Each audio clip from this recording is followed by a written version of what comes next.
Hello there folks, it is TIJ Gaming and welcome to another Football Manager 2021 Team Guide. Today it is the turn of my beloved Everton, coming straight from the heart of a Liverpool fan. But you have to concede that Everton have a good side. They've probably underachieved really in the last few years.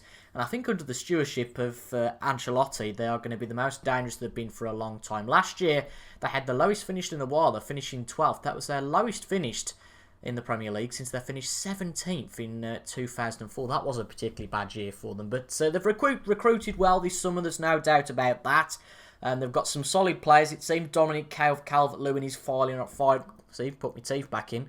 You know what I mean. He's firing on all cylinders. And they look a very good force to be reckoned with this year. So, why have you clicked on this video, I may ask? I mean, that sounds quite obtrusive, doesn't it? But these team guides are designed for people who are inexperienced at Football Manager. Those who haven't played Football Manager much or don't know much about Everton and just want to watch some guy rambling for 15 minutes. No, want to watch somebody who, in about 15 minutes, I'll talk about some of the elements of the club, what I would do if I was taking over Everton in-game. I'll talk through the club vision, the new signings at Everton, the dynamics, the tactic I would use, and then finally any youngsters that are worth watching in the development centre. So let's get straight into it today with the club vision of Everton. So there are 6 elements of the club culture, 6 objectives, and you can group these together really. The club want you to play possession, attacking and entertaining football. Again, they really come together, don't they? You can't play attacking football necessarily without playing possession football. And these days, you know, you struggle, I think, to play possession football and attacking football without being entertaining. So those will go all to get together hand in hand.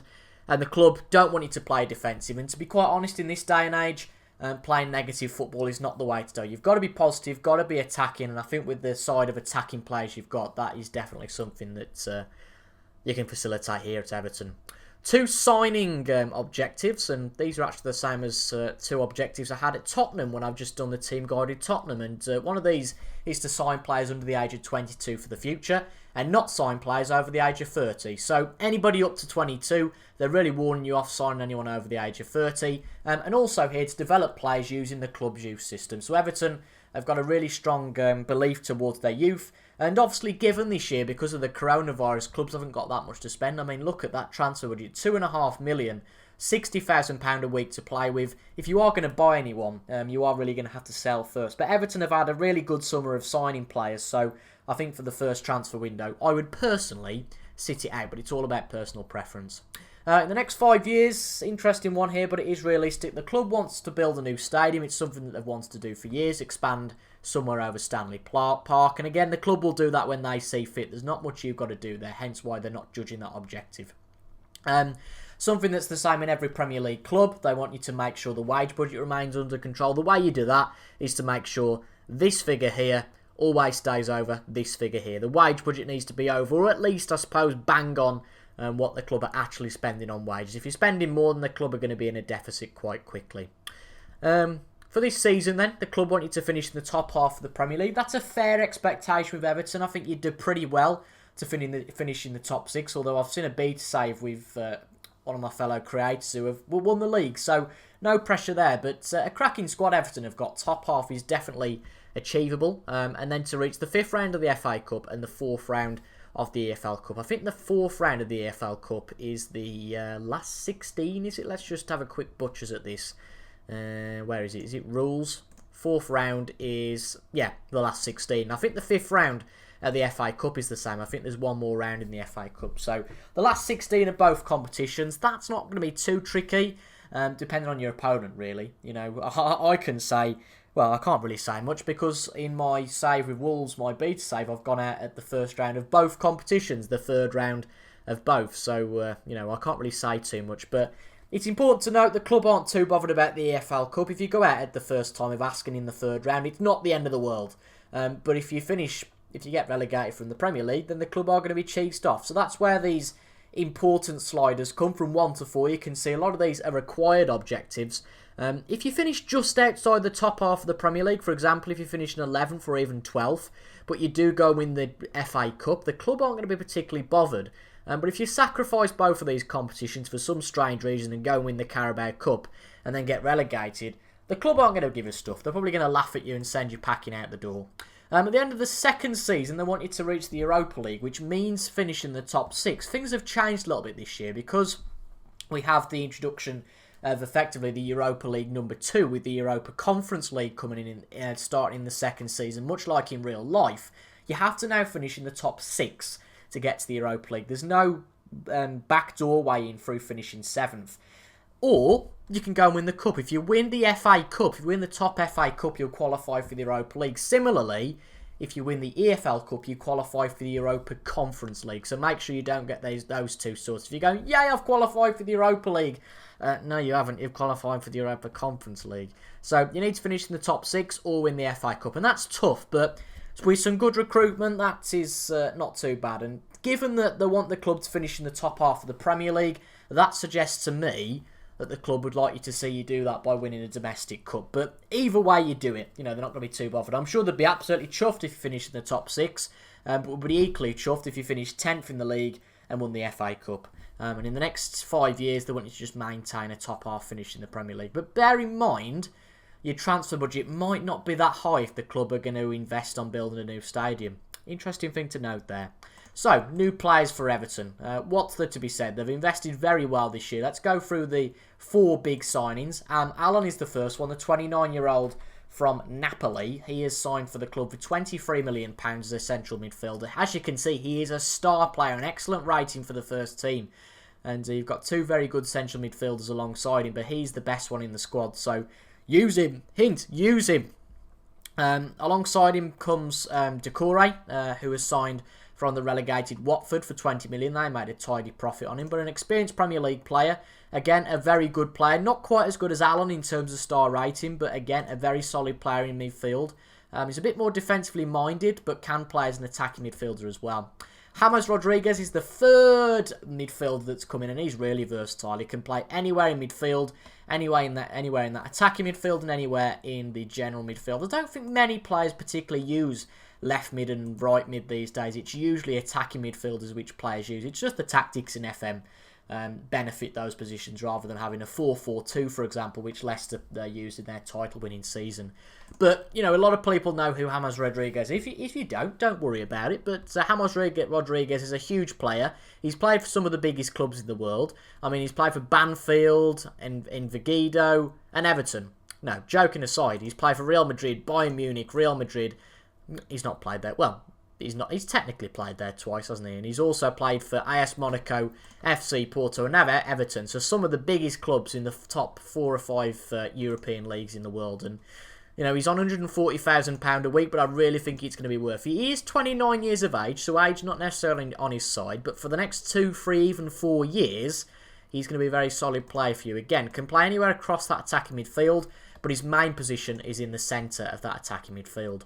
2 other signings here we're not going to go through, but Robin Olsen's been brought in as a backup goalkeeper, and Iman Yagne's, a 16-year-old who's not going to be a player used for a while, but looks like he's got good potential. On the outs, nobody really of note. Theo Walcott has gone out to Southampton on loan. He might well be a player that you sell at the end of the year. He is out of contract, so bear that in mind. He might well go for a free transfer. You'd like to avoid that if you can, because Everton did pay $20 million for him, and if he does go for a free, I don't think the club are going to be too chuffed with that. Moise Keane also out on loan at PSG, a very young player at the age of 20, and amazingly still in the under-23s. I think that's harsh, I really do, but okay, we'll see with Moise Keane in the second season how it goes. In terms of the dynamics then at Leicester, no surprise, you've got the captain, vice-captain, and Gylfi Sigurdsson as some of the team leaders. Gylfi Sigurdsson's not particularly in favour at Everton. He's actually on the transfer list by default when you start your game. I think that's a bit harsh. I really do. I don't think he's first choice anymore. I think you've got to accept that. There are players that are younger and potentially better than him, but he's got a killer of a free kick.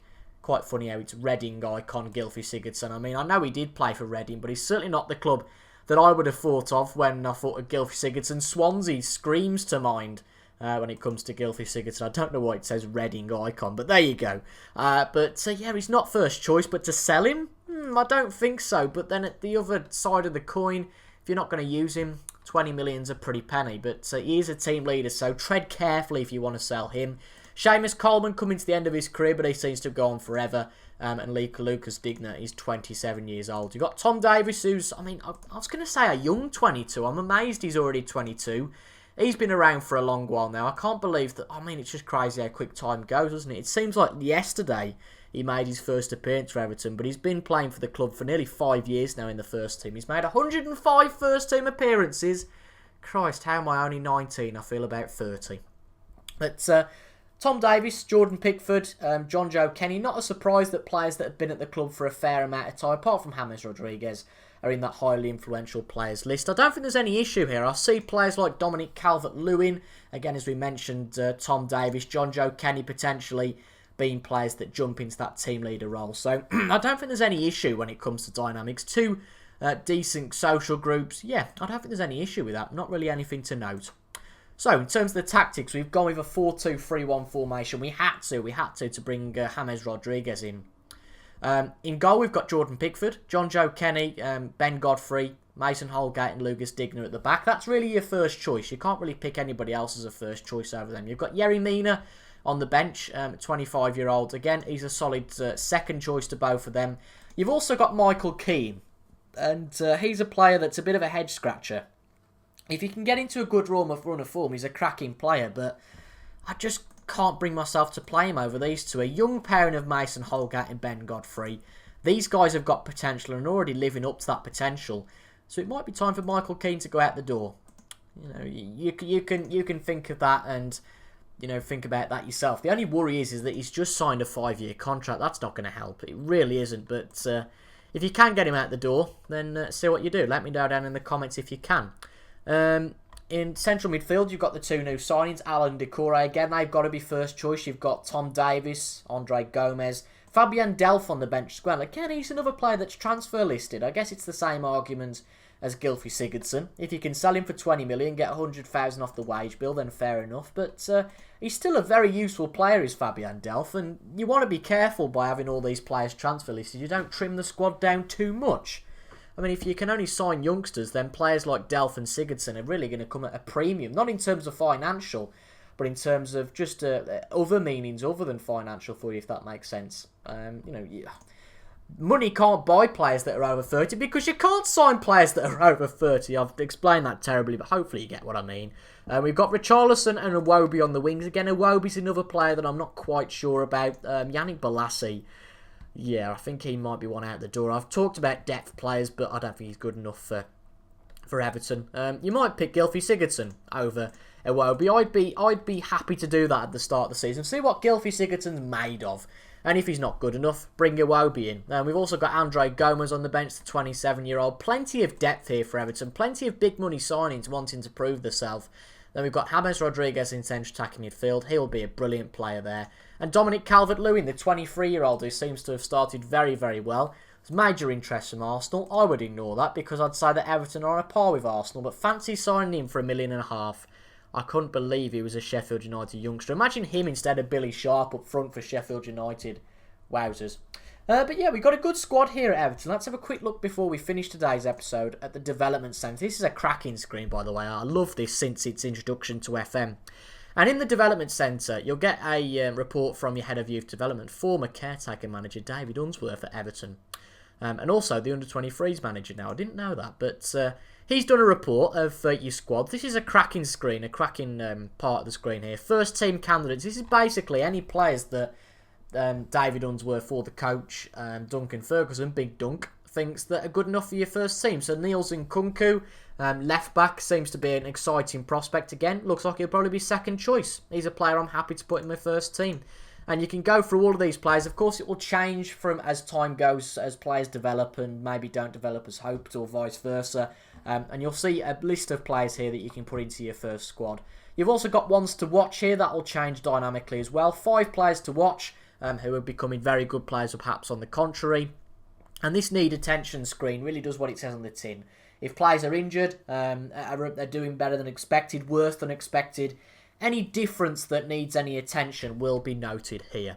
Let's have a look at the under-23 squad then before we complete the episode. I mean, we've got a few very good players here. In fact, we've got a lot of very good players. All of these players could be 3.5-star ability players. That is quite special. Let's have a look at through them. Jared Braithwaite, the 18-year-old who joined from Carlisle last year. He looks like a brilliant player. Already 2 stars, so if you put that into perspective, he's nearly as good as John Joe Kenny as a centre-back, although John Joe Kenny's a right-back by trade. But some of these attributes will grow.